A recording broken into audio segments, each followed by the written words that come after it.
Welcome to tonight's reading of Into the Lion's Den by Sarah Biglow. Homecoming was bittersweet. After 14 months serving her country, Margot Quade set foot back in the small town of Port Marie, Vermont, in the dead of winter.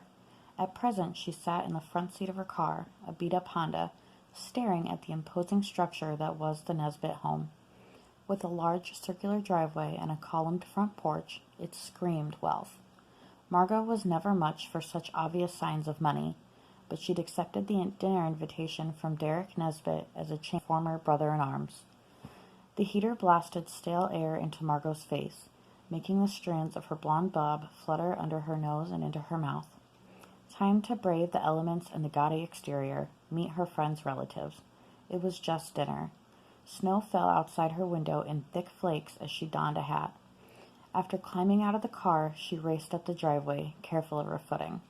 It wouldn't make a very good first impression if she fell before even making it to the door. Ducking under the relative safety of the porch, she knocked on the front door. No response. Shivering in the bitter cold, she tugged off her glove and dug around in her coat pocket for her phone.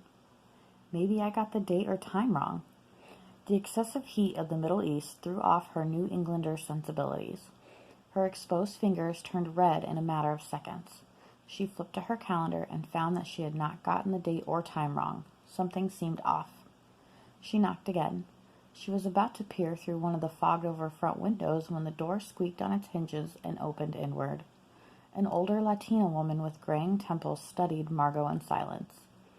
Margot tucked her ungloved hand under her arm to keep it warm as the woman continued to eye her. "Hi, I'm Margot. Derek invited me for dinner." The woman smiled, but it didn't reach her eyes. They remained pinched at the corners with worry. "Please come in," she responded in lightly accented English. Margot darted into the large front hall, grateful for the heat. She showed her coat, hat, and remaining glove. The woman dutifully took them, hanging them on a coat rack next to an old-school radiator. "Everyone is in the dining room," the woman said, and gestured for Margot to follow her. Margot stopped in front of the large staircase that dominated the rest of the entryway. At the end of each balustrade sat a lifelike full-size lion and lioness. She stepped closer and shivered, not from the cold, but from the dead look in the animals' eyes. She suspected they had once been alive. As she left the animals to guard their posts, she doubted she would get along with Derek's aunt and uncle. "Warren, that's unnecessary," a female voice said from a distance. "Just drop it," Derek's voice echoed from deeper in the house. The volume of his voice drew Margot with faster steps through an industrial kitchen to the large dining room. The table could easily seat 20, perhaps 30 people. Only 5 places were set at the far end. 4 of the chairs were presently occupied. Derek was on his feet, leaning over a man with snowy white hair. The woman beside him bore a striking resemblance to the older woman who'd invited Margot into the house with cinnamon-colored skin and jet-black hair pulled into a loose braid draped over one shoulder. "I hope I'm not interrupting," Margot said, making her presence known. Movement in the room stopped, and Derek turned at the sound of her voice. Their eyes met, and she noticed the fat lip and the bruise under his right eye. Despite his injuries, he stood at attention, hands on his back. Even though his family was wealthy, Derek had exhibited none of the airs she'd expected. He was polite and kind, ready to help a fellow soldier no matter the task. He was often the first awake in the morning for cleaning duties, even when it wasn't his assignment. Perhaps that's why they had hit it off so well. "Ma'am," he said out of training and habit. Margot tried to give a kind smile. She understood that the formalities drilled into them in the army were hard to break, and even as a chaplain, she'd outranked him. It's just Margot these days. Derek took longer to relax from his position than Margot thought was really necessary. The young woman at his side got to her feet and offered Margot her hand. "I'm Catalina, Derek's wife, and that's my mother, Rosalinda."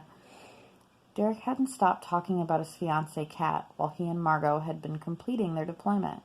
He'd been so excited to marry her. She hadn't made the connection, though, that Catalina was the daughter of his family's housekeeper. "It's nice to meet you.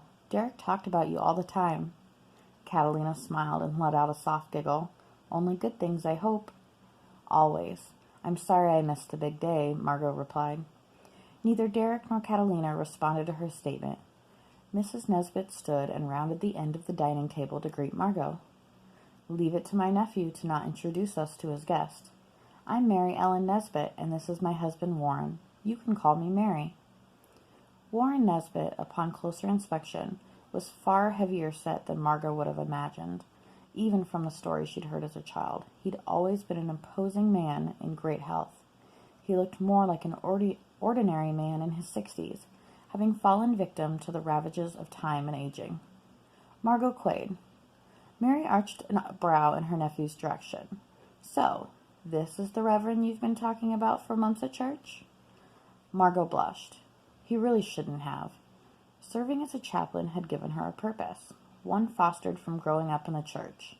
That same church now sat leaderless after her mentor, Reverend Patrick Howley, retired over a year earlier. Coming home, she wasn't sure where she fit.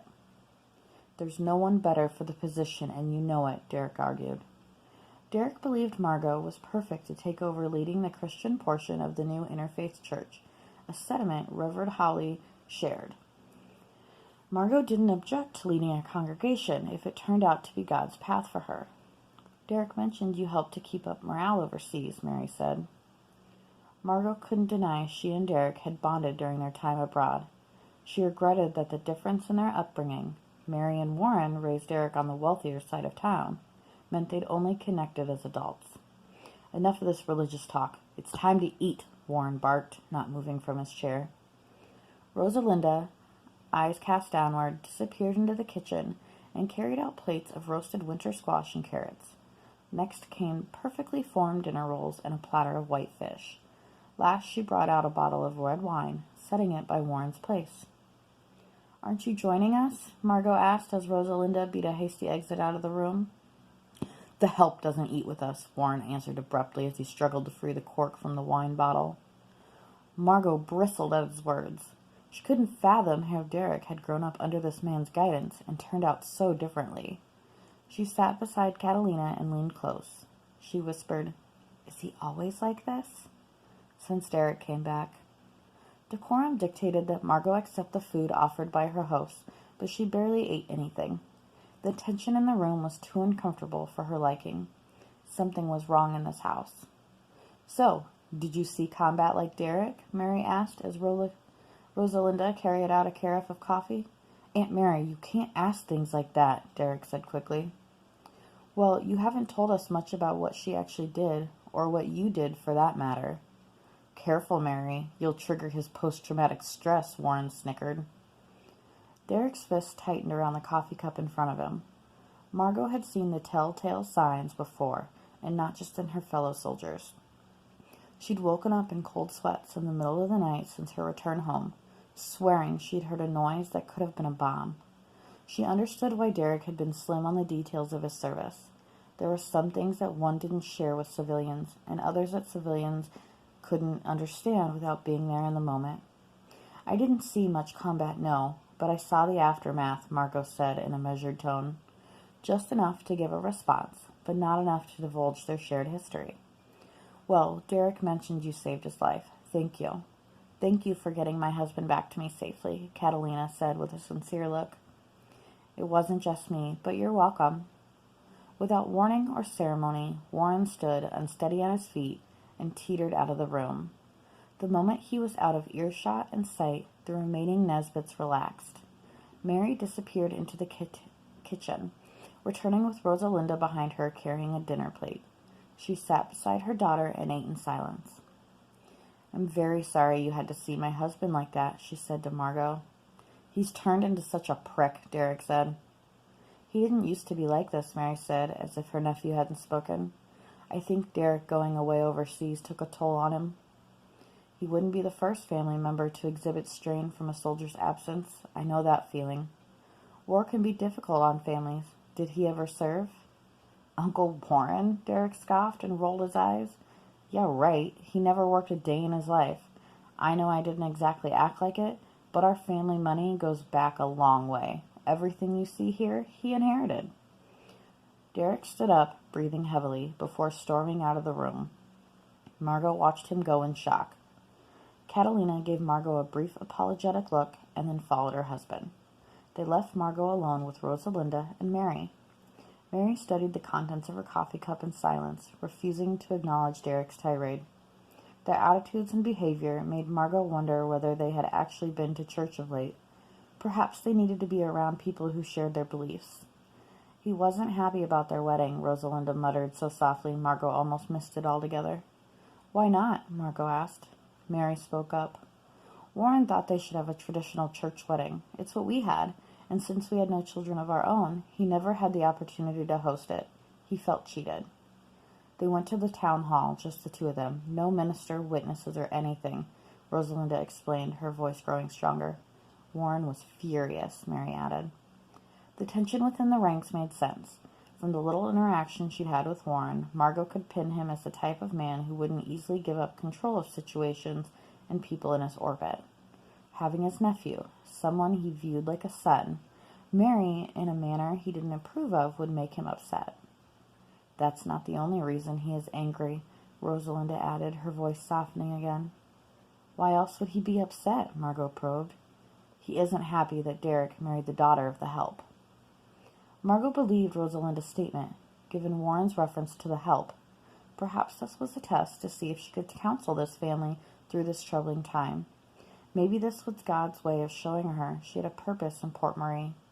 If Derek believed in her abilities enough to convince the congregation to call her their new minister, the least she could do was prove them right by helping him and his family in a time of stress. First, she wanted to talk to Warren and see if there was any truth to what everyone else had shared with her. Would you excuse me for a moment? Margot stood before anyone gave her permission and made her way out of the dining room in the direction Warren had disappeared. She found him sitting in a large winged-back chair in front of a roaring fire. Mr. Nesbit? Or would you rather Warren? It's Margot. I was hoping we could speak for a few minutes. Silence. She stepped around the side of his chair, and something sticky caught at the bottom of her boot. She looked down to see an empty scotch glass lying on the hardwood floor. How had none of them heard it fall? And why wasn't Warren moving to pick it up? Instead, he sat unmoving and unseeing in the chair. With a sinking feeling, Margot pressed her fingers to the man's throat. No pulse. Warren Nesbit was dead.